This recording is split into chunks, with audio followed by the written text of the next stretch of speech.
የኢንተር ሚላኑ አሰልጣኝ ትላንትና ምሽት በአርሰናል እጅግ አስደንጋጭ ሽንፈት ከደረሰባቸው በኋላ ስለ አርሰናል አስደናቂ ሀሳባቸውን ሰጥተዋል። ከትላንትና ጨዋታ በኋላ እንግዲህ የማንቸስተር ዩናይትዱ ተጫዋች ዋይን ሩኒን ጨምሮ በርካቶች ስለ አርሰናል እየተናገሩ ይገኛሉ።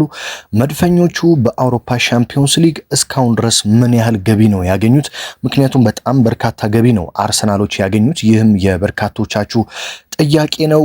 ይህንንና ሌሎች እንግዲህ የዕለቱን ወሳኝ ስፖርታዊ ጥንክሮች ወደ እናንተ ላደርስ ነው። በዚህ በሁለተኛውም ቻናል እንግዲህ ሰብስክራይብ ያላደረጋችሁ ሰብስክራይብ በማድረግ ቤተሰብ በመሆን በየዕለቱ እንግዲህ ወሳኝ ስፖርታዊ ጥንክሮችን እንድትከታተሉ በአክብሮት እየጋበዝኳችሁ በቀጥታ እንግዲህ ወደ መረጃዎቹ ልውሰዳችሁ። ትላንትና መድፈኞቹ እንግዲህ በአስደናቂ ብቃት በአስደናቂ አቋም ድል ካደረጉ በኋላ በርካቶች የቀድሞ የእግር ኳስ ተጫዋቾች እግር ኳስ ተንታኞች ስለ መድፈኞቹ ብቃት እየተናገሩ ይገኛሉ። ከዛ ሁሉ በላይ ግን የኢንተር ሚላኑ አሰልጣኝ ስለ አርሰናል የተናገሩት ንግግር ደግሞ የበርካቶችን ቀልብ የሳበ ነው ማለት ነው። በነገራችን ላይ እኚህ አሰልጣኝ የኢንተር ሚላኑ ክርስቲያን ኪቩ ይባላሉ። ታዲያ ከጨዋታው በፊት አርሰናልን እናሸንፋለን፣ እኛም የቆመ ኳስ ላይ ጀግኖች ነን፣ ከኮርናም ልናስቆጥርባቸው እንችላለን ሲሉ እንግዲህ ሲፎክሩ እንደነበረ ይታወቃል። በአስደናቂ ሁኔታ እንግዲህ በጨዋታው ላይ ከኮርና ነው ግብ የተቆጠረባቸው።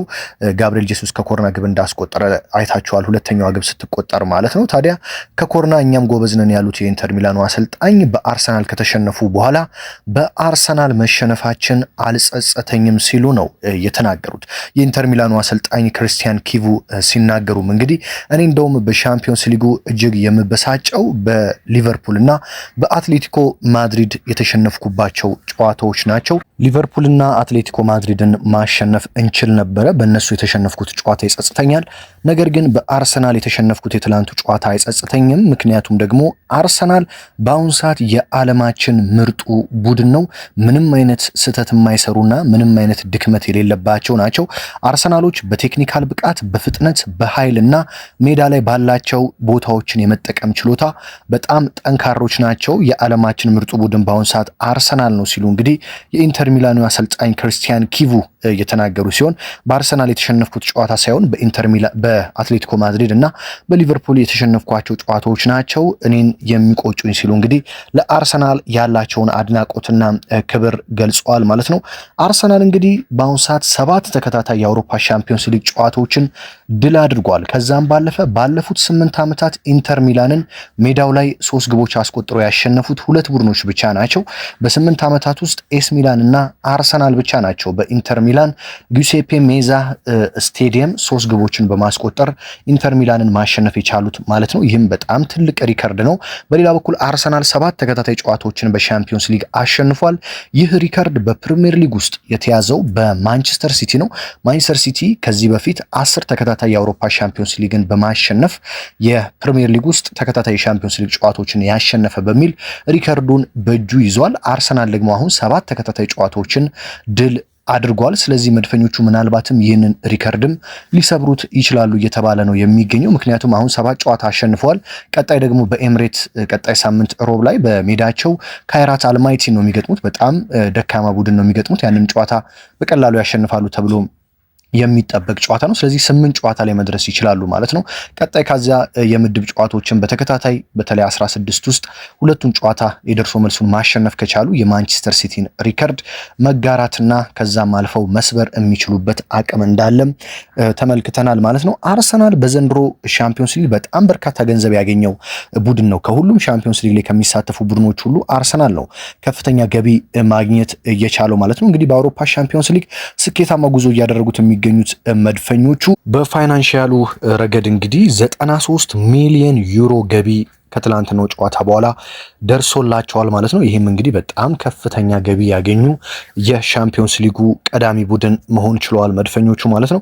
እንግዲህ የቀድሞ የማንቸስተር ዩናይትድ ተጫዋች ዋይን ሩኒን ጨምሮ በርካቶች ከትላንትናው ጨዋታ በኋላ ስለ አርሰናል ሀሳቦችን እየሰጡ ይገኛሉ። ዋይን ሩኒ እንደተናገረው ከሆነ አርሰናል ዘንድሮ ወይ ሻምፒዮንስ ሊጉን ወይ ፕሪሚየር ሊጉን ያሳካል ሲል የተናገረ ሲሆን ወይም ደግሞ ሁለቱንም ሊያሳካም ይችላል። ነገር ግን አንዱ ዋንጫ የግድ የማይቀር ነው ሲል እንግዲህ ዋይን ሩኒ በአርሰናል ብቃት መደነቁን ተናግሯል ማለት ነው። እንግዲህ ዘንድሮ አርሰናል በሁለት በተለይ በሻምፒዮንስ ሊጉም በፕሪሚየር ሊጉም አስደናቂ ጊዜ እያሳለፈ ነው። ሻምፒዮንስ ሊግ ላይ እንግዲህ አዝናኝ የሆነና ሲበዛ ነፃነት ያለው ሁሉንም ቡድን ለማሸነፍ የሚጫወት እንደ ፕሪሚየር ሊጉ ዝም ብሎ የሚከላከል ሳይሆን በድፍረት የሚጫወት የአርቴታን ፍልስፍናና ቡድን እየተመለከትን ነው የምንገኘው። በፕሪሚየር ሊጉ ደግሞ 22 ጨዋታዎችን አድርጎ አርሰናል 40 ጎሎችን አስቆጥሮ 14 ግቦችን አስተናግዷል። በፕሪሚየር ሊጉ በይበልጥ ጥንቃቄ ላይ ትኩረት ያደረገና በመከላከል የሚጫወት በጥንቃቄ የሚጫወት ሲሆን በሻምፒዮንስ ሊጉ ግን ይበልጥ ወደፊት ፎርዋርድ የሆነና በማጥቃት የሚጫወት ቡድን ነው አሰልጣኝ ሚኬል አርቴታ እያስመለከቱን የሚገኙት ማለት ነው። እንግዲህ ሻምፒዮንስ ሊግ ከምድብ ይልቅ ካሁን በኋላ ጥሎ ማለፍ ላይ ነው እየከበደ የውድድሩ ጥራት ፉክክሩ እየጨመረ የሚመጣው ማለት ነው። እስካሁን ድረስ አርሰናል በጣም ጠንካራው የመከላከል ጠንካራው የማጥቃት ጠንካራው የመሃል ሜዳ ስብስብ ነው። በቀጣይ ደግሞ በጥሎ ማለፍ ይህንን ጥንካሬ ያስቀጥላል የሚለው ነው የሚጠበቀው። በሁለት ጨዋታዎች ብቻ ነው አርሰናል በሻምፒዮንስ ሊግ እስካሁን ግብ የተቆጠረበት በባየር ሙኒክ እና በኢንተር ሚላን 2 ግቦች ብቻ ማለት ነው። አትሌቲኮ ቢልባኦ ላይ 2 አስቆጥሯል። ኦሎምፒያኮስ ላይ 2፣ አትሌቲኮ ማድሪድ ላይ 4፣ ስላቪያ ፕራግ ላይ 3፣ ሙኒክ ላይ 3፣ ክለብ ብሩጅ ላይ 3፣ ኢንተር ሚላን ላይ 3 ግብ አስቆጥሯል አርሰናል። ይህንን ስትመለከቱ ቁጥራዊ መረጃ አብዛኞቹ ከአንድ በላይ 2 እና ከዛ በላይ ግቦች ነው ያስቆጠረው አርሰናል። ይህም በሻምፒዮንስ ሊጉ የማጥቃት ባህሪ ያለውን ቡድን አርቴታ ይበልጥ እንደሚጠቀሙ መመልከት ትችላላችሁ። ምክንያቱም በፕሪሚየር ሊጉ ስትመጡ አብዛኛውን ጨዋታዎች በአንድ ጎል ልዩነት እያሸነፈ ነው የሚሄደው። ምክንያቱም ፕሪሚየር ሊጉ ረጅም ስለሆነና ጥንቃቄን ይበልጥ ስለሚፈልግ ማለት ነው። በትናንትናው ጨዋታ እንግዲህ ሌላኛው ብዙ ያልተወራለት ግለሰብ እንደኔ ክርስቲያን ሞስኬራ ነው። ይህ እንግዲህ ክርስቲያን ሞስኬራ ከ1 ወር በላይ ነው በጉዳት ከሜዳ ርቆ ትላንትና በቋሚ አሰላለፍ ወደ ሜዳ የተመለሰው። ነገር ግን ምንም አይነት ከጉዳት የመጣ ሳይሆን እንደውም በተከታታይ ጨዋታዎችን ሲጫወት የነበረ ልምምድ ሲሰራ የነበረ በምርጥ ብቃቱ ላይ ይገኝ የሚመስልን ተጫዋች ነው እየተመለከት ነው። አርሰናል ይህንን ተጫዋች እንግዲህ በ11 ሚሊዮን ብቻ ከቪላሪያል ከቫሌንሺያ ማምጣቱ እንግዲህ ምን ያህል አርቴታና አንድሬ ቤርታ ትልቅ ቢዝነስ እንደሰሩ እንግዲህ መመልከት የምንችልበት ነው። ምክንያቱም ተጫዋቹ ከ40 ሚሊዮን ጀምሮ እስከ 50 ሚሊዮን ፓውንድ ማውጣት የሚችል ብቃት ያለው ተጫዋች መሆኑን በሜዳ ላይ በሚገባ እያስመለከተን ነው የሚገኘው።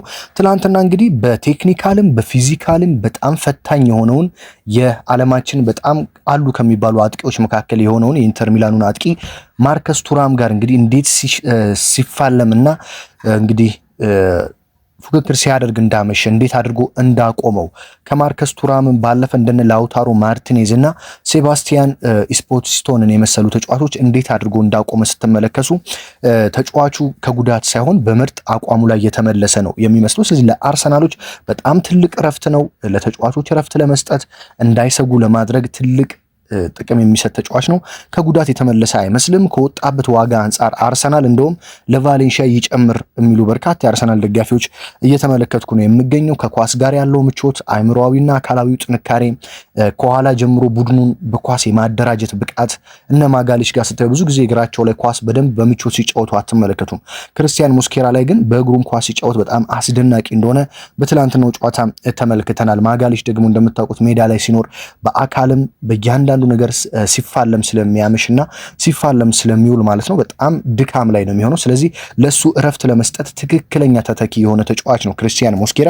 እዚህ ቡድን ላይ እንግዲህ ተጫዋቾች ሲጎዱ መረሳት ራሱ ጀምረዋል። አሁን በትላንትናው ጨዋታ በርካቶች እነ ሪካርዶ ካላፊዮሪና ሂንካፔን ረስተዋቸው ነበር ማለት ይቻላል። ምክንያቱም ቡድኑ በጣም አስደናቂ አቋም ላይ ስለሚገኝ። ስለዚህ አርሰናል በአሁኑ ሰዓት የዓለማችን ምርጡ ስብስብ ነው ማለት ምንም ማጋነን ያልሆነና ትክክለኛ ነገር ነው ማለት ነው። ለዚህ ነው ዋይን ሩኒ አርሰናል ዘንድሮ ወይ ሻምፒዮንስ ሊጉን ወይ ፕሪሚየር ሊጉን ያሳካል ወይም ደግሞ ሁለቱንም ዋንጫዎች ያሳካል ሲል የተናገረው ማለት ነው። በተለይ ፕሪሚየር ሊጉን እንግዲህ እኔ አሁን አርሰናል በ7 ነጥብ ርቀት እየመራ ነው የሚገኘው። ሲቲ ያለበትን አቋም ስትመለከቱ፣ የማንቸስተር ሲቲ ተጫዋቾች ያሉበትን አቋም ስትመለከቱ፣ ትላንትና በሻምፒዮንስ ሊጉ በኖርዌዩ ክለብ ቦዶ ግልሚት እንግዲህ ሲቲዎች 2-0 ነው ሽንፈትን ያስተናገዱት። ስለዚህ ሲቲ ያለበትን አቋም ስትመለከቱ አርሰናልን መጥቶ ከ7 ነጥብ ርቀት ዋንጫ ይቀማል ብዬ እኔ በግሌ አላስብም። የፕሪሚየር ሊጉ ነገር በተለይ ከማንቸስተር ዩናይትዱ ከእሁዱ ጨዋታ በኋላ በርካታ ነገሮች ግልጽ ይሆናሉ ብዬ አስባለሁ። በተለይ አርሰናል እሁድ ዩናይትድን ድል ማድረግ የሚችል ከሆነ የፕሪሚየር ሊጉን ዋንጫ የማሳካት እድሉ እጅግ ከፍተኛ ይሆናል ብዬ እኔ በግሌ እገምታለሁ። የእሁዱ ጨዋታ በጣም ወሳኝ ነው። ነገር ግን ለእሁዱ ጨዋታ ደግሞ ትላንትና አርቴታ በጣም በብልጠት የበርካታ ተጫዋቾችን እረፍት አግኝተዋል። በከፍተኛ በራስ መተማመን ነው የሚመጡት። ተጫዋቾች በደንብ እረፍት አድርገው ነው የሚመጡት። ስለዚህ በዛ ላይ በኤምሬት ሜዳ እንደመሆኑ መድፈኞቹ ይህንን ጨዋታ ሊያሸንፉ ይችላሉ ብዬ ገምታለሁ። ነገር ግን አርሰናል አንዳንዴ ያሸንፋል ብላችሁ የምትገምቱትን ጨዋታ ደግሞ በቀላሉ ነጥብ ሲጥል ተመልክተናል። ለምሳሌ የሊቨርፑልን ጨዋታ በኤምሬት ሲያደርግ አርሰናል ሊቨርፑል ካለበት አቋም አንጻር አርሰናል ድል ያደርጋል ተብሎ ተጠብቆ ነበር። ነገር ግን 0-0 ነበር የወጣው። ከወልቭስ ጋር የነበረውን ጨዋታ ታስታውሳላችሁ። አርሰናል በቀላሉ ያሸንፋል ተብሎ እንዴት ተጨንቆ እንዳሸነፈ፣ ትላንትና ደግሞ ይከብደዋል የተባለውን ጨዋታ በቀላሉ እንዴት አድርጎ አሸንፎ እንደወጣ ተመልክተናል። ስለዚህ አርሰናል ይህንን ያሸንፋል ተብሎ ሲጠበቅ ወርዶ የሚገኝበትን ነገር ካልገጠመው በቀር የእሁዱን ጨዋታ የማሸነፍ እድሉ ሰፊ ይመስለኛል። ታዲያ መድፈኞቹ እሁድ ዩናይትድን ድል ማድረግ የሚችሉ ከሆነ በፕሪሚየር ሊጉ የዘንድሮውን ዋንጫ ከበርካታ ዓመታት በኋላ ለአርሰናል ደጋፊዎች የማምጣታቸው ጉዳይ በእኔ በኩል በጣም ሰፊ ይሆናል ብዬ አስባለሁ። ምክንያቱም ከእሁድ በነገራችን ላይ አርሰናል ካሁን በኋላ 12 ጨዋታዎችን በፕሪሚየር ሊጉ ካሸነፈ የፕሪሚየር ሊጉን ዋንጫ አሸናፊ መሆኑን ያረጋግጣል። የቀሩት 16 ጨዋታዎች ናቸው። ከ16ቱ 12ቱን ድል ማድረግ የሚችል ከሆነ አርሰናል ማንም ይሸነፍ ማንም አይሸነፍ የፕሪሚየር ሊጉን ዋንጫ የማሳካት አቅም አለው ማለት ነው። ስለዚህ የማንንም ውጤት ሳይጠብቅ አርሰናል ከሚቀጥሉ ጨዋታዎች ውስጥ 12ቱን ድል በማድረግ ብቻ የፕሪሚየር ሊጉን ዋንጫ ከፍ ማድረግ ይችላል። ከዛም በተጨማሪ በሻምፒዮንስ ሊጉ በካራቦ ካፕና በኤፍኤ ካፕ ደግሞ ፕሪሚየር ሊጉን በደንብ ካረጋገጠ በኋላ ለሌሎች ዋንጫዎች ትኩረት በመስጠት ለደጋፊዎች እንግዲህ ለረጅም ጊዜያት ዋንጫ ካዩ የቆዩ ደጋፊዎችን ብዙ ዋንጫ በመስጠት እንግዲህ ያስደስታል ተብሎ ይጠበቃል። እናንተ አርሰናል ዘንድሮ በፕሪሚየር ሊጉ ምን ያህል ዋንጫዎችን በፕሪሚየር ሊጉ በሻምፒዮንስ ሊጉ በካራቦ ካፑ በሁሉም ውድድሮች ምን ያህል ዋንጫዎችን ያሳካል ብላችሁ ትገምታላችሁ? ሐሳብ አስተያየታችሁን ኮሜንት ላይ አስቀምጡልኝ። እሁድስ አርሰናል ከማንቸስተር ዩናይትድ ጨዋታው በምን አይነት ውጤት የሚጠናቀቅ ይመስላችኋል?